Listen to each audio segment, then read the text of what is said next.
Check this out. Today's topic is going to be teenagers, people that are dealing with their teenage kids, man. There's different levels here. There's different stages of teaching, of being able to discipline them in a manner that, people, they're afraid to discipline their kids for one reason.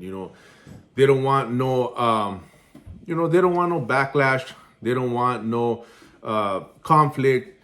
And let me tell you, a lot of times you got to understand, the level that, it takes for you to be able to, educate them. And, but most of us, the best thing that you could do is lead by example, set the example. Like I said before, kids always fail to listen to their parents, but they never fail to emulate them. At a certain point, they'll emulate everything that you don't want them to emulate. And, at the beginning, it's easy. You're their hero, regardless if you're trashing yourself, if you're being a bad example, they just look up to you. They're a sponge. They're absorbing all that. Just because they love you, they kiss you, they hug you and all that good stuff doesn't mean you're setting that example. They're watching you. They're very observant of what you're doing. They're a sponge. When they're growing up, all the way to they're around 10. Like I said, I faced all levels already, throughout years of, that I was experiencing my kids, growing up, the different scenarios, the stages of them changing, when they started thinking, for themselves and having these ideas and having this, this vision of what they wanted. When they're teenagers, we got to set the tone. We got to be strict. We got to be disciplined. There is no friendship. There is no, I'm going to, not disrupt his life. I want him to trust in me. I want him to be able to talk to me. And for that reason, a lot of people, they let their kids do what they want. They don't want no conflict. So they don't want to piss them off. They don't want to get them mad. But, from what I know, those are the years that you got to be tough on them. Those are the years that, there's going to be a lot of issues. There's going to be a lot of conflict. There's going to be a lot of misunderstanding. The best thing you could do is just set the tone, set the example, because they will point the fingers. They will throw it back at you. They will come with that ammo because, you're in the same household. They see what you're doing. Any flaw, any thing that they could throw back at you, they're going to throw back at you. So, you just got to be ready. You got to be able to have all those areas sewed up as much as possible. I know people say, oh, we're not perfect and we do what we can. Absolutely. But there's a lot of things that you could perfect. And it's not, the whole point here is that, they're going to have a mind of their own. They're going to do what they're going to do. But we're a guiding light. We're going to be a guiding light of trying to show them that there's more out there, that they could go after, their goals, that there is no limitations, break all those limiting beliefs or on what you had. So obviously you have to start working on yourself. You got to start, obtaining some kind of results, goals of yours so they could see, oh, you know what? Well, my pops is moving forward. My pops is handling business. He's getting the results that he's after. You got to be the guiding light. Later on, once they're up under 20s, which I have my two boys that are over 20 already, 21 and 23, you start bonding with them in a different way, in a different sense, more as a friend. They know that they got to handle business. They know they got to step to the plate. They will start remembering why we were so tough and strict when they were teenagers, why we didn't want them to do this, always we're on their ass about this, about that. And it becomes overwhelming. It becomes, very irritating, towards them. They take it like that. Like if you're just on their ass for any reason. But the thing is that we're watching them. We know already. We know better. We've been around, we've been, around the block. So we know bullshit. We could smell it. We could see it when we see one, we could call it out. So we're always, sharp, we're a step ahead. And they're like, damn, man, I can't breathe here. I can't fucking do nothing. I can't, I'm walking on eggshells here. But I mean, obviously we're aware. Obviously we know because we've been through it. So we're able to not let them, not let them get away with a lot of stuff that we did when we were growing up, because we probably didn't have our parents. Some of us, we didn't have our parents watching us, our parents, educating us in a sense of, being involved in your life, being involved in what you had to do, whatever their circumstances were, whether they had two jobs. A lot of times, they used to come home, they were just tired. They just, last thing they wanted to do is deal with you. So they'll just go and do what they got to do and rest and repeat, rest and repeat. You didn't really have that communication. Now, most of us, that are my age, that are aware, that been around the block, been, throughout some shit in life, we're more aware, we're more sharp, and we're able to read a lot of things. So we're on our kids, so everybody's going to take a different path. They're different, they have a different vision, different goals. One of the mistakes that I see that a lot of parents do, including myself, I did it, but I had to check myself. We're trying to live the life that we wanted. Obviously, our teenage years passed, but we're trying to live it through our kids. So we force them to do this, we force them to do that, we force them to play a sport that you probably wanted to play and that weren't able to play for whatever reason. We tell them, hey, do this, because we're trying to live, our childhood through them. But we don't stop and ask, well, do you want to do this, or is this what you want to do? It's like we pressure them, we force them, and that also comes and bites us in the ass, because it's not something that they wanted to do. They felt like they had to prove something to you. It wasn't really their vision. It wasn't really their passion. And then the parents get butthurt when they take when they just take the other path. They're like, damn, I invested all this in you and I spent all this in you, and you're going this route. Like, you totally did a 360 on me. Well, then they start telling me, well, that was not my vision. That was not my passion. And you start getting all hurt about it. You start getting all bent out of shape about it. There's a lot of conflict and a lot of bad scenarios that happen, when they start clashing in that manner. Once they get older and they start thinking, for themselves, they have these ideas, they want something else. There's something that, they're really, they're passionate about. And you're like, see it as like, well, fuck, man, why are you doing that? Or why are you even, paying attention to that or wasting your time on that? I know, because I went through it, but I had to pump my brakes, and I had to really not all my kids want to do what I want to, what I want to do. They're two different,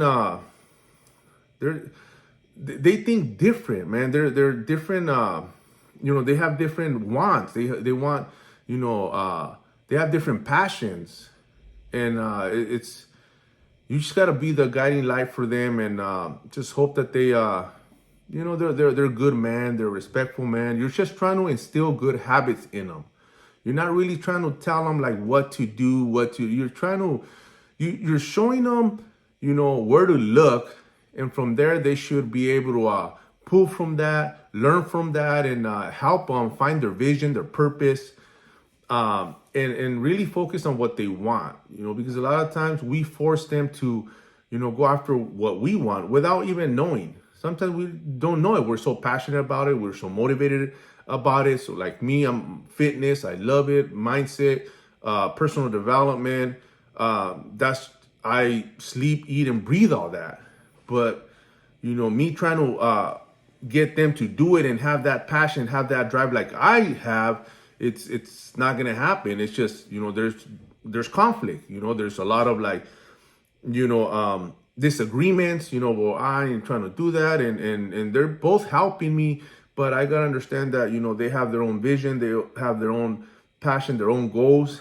And I just got to be supportive, and I just got to, I just tell them, look, right now is your chance to really focus on what you want. You're helping me, you're obviously getting paid for it. So I try to talk to them, communicate with them, so there's an understanding here. So there is no like, oh, you're forced to do this, or you have to do this, because it's not about pressuring nobody to do something they don't want to do.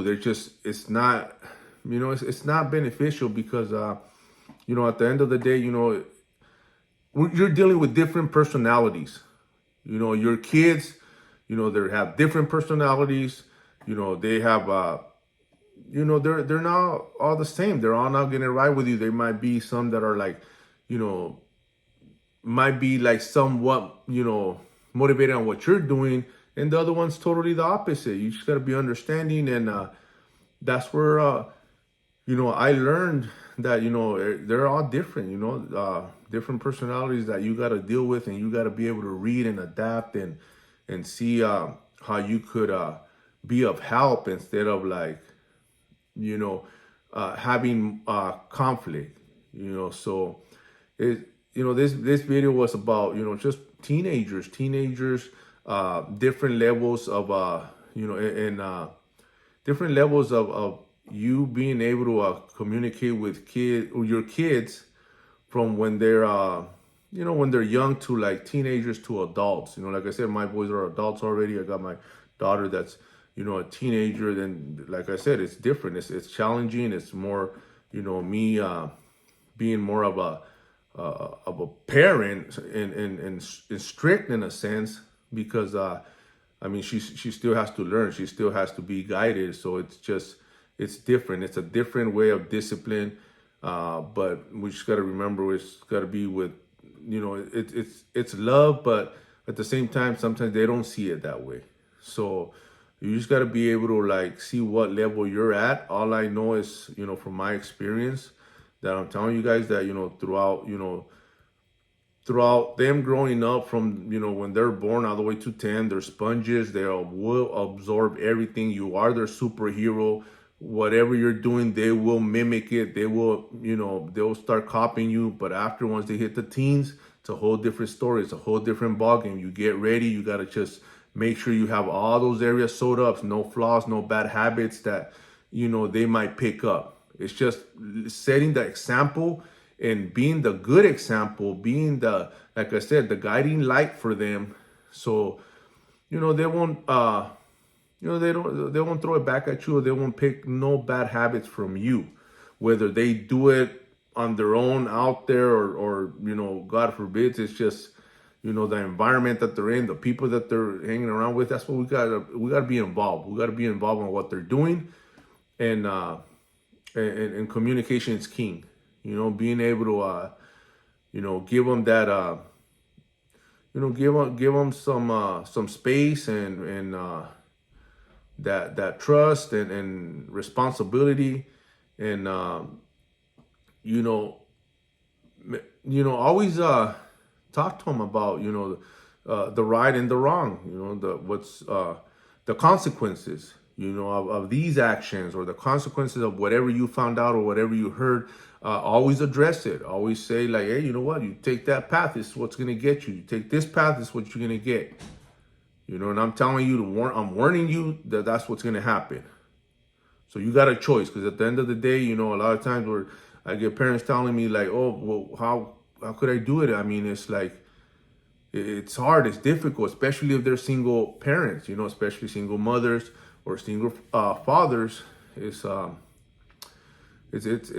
difficult. It's difficult, but it's going to take a lot of patience, understanding, communication, trust, and giving them some space, but also letting them know the consequences of each route if they decide to take, whichever route they take.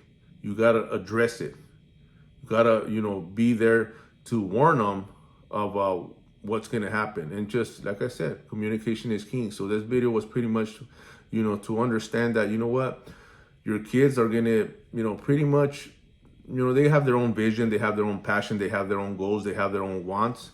You're right there, just got to be supportive, be the guiding light that they need by leading by example, leading from the front, and do the best you can to make sure that, you give them a rite of passage by, your character, your conduct, your demeanor, the way you carry yourself, respectfully, manners, all those areas right there is like one of the